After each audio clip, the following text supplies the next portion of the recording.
আসসালামু আলাইকুম ওয়া রাহমাতুল্লাহি ওয়া বারাকাতুহু আলহামদুলিল্লাহি রাব্বিল আলামিন।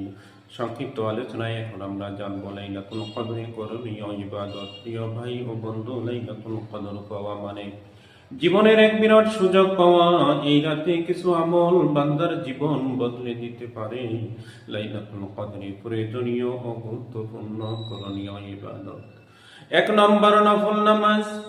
দীর্ঘ কিয়াম করে 2 রাকাত হলো খুজু নিয়ে নামাজ পড়া। 2 নম্বর কোরআন তেলাওয়াত করা। পবিত্র কোরআন তেলাওয়াত করলে হৃদয় প্রশান্ত হয় এবং অসংখ্য সওয়াব লাভ হয়। 3 নম্বর বেশি বেশি দোয়া করা।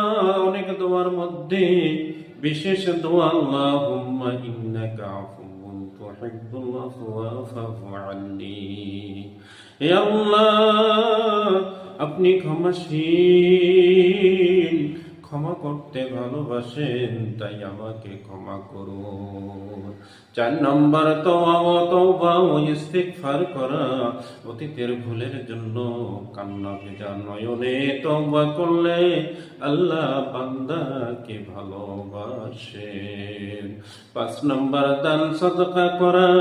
এই রাত্রে সামান্য দানও 1000 মাসের সওয়াবের সমান হতে পারে।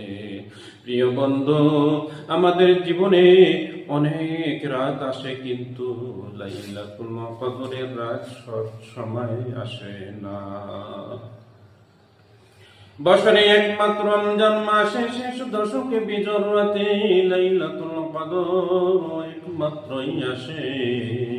তাই আসুন এই রমজানের শেষ দশকের বিজর রাতে, লাইলাতুল কদরের রাতে মোবাইল গল্প বা ঘুমে নষ্ট না করে রবের দরবারে ফিরে যাই, ইবাদতে কাটাই।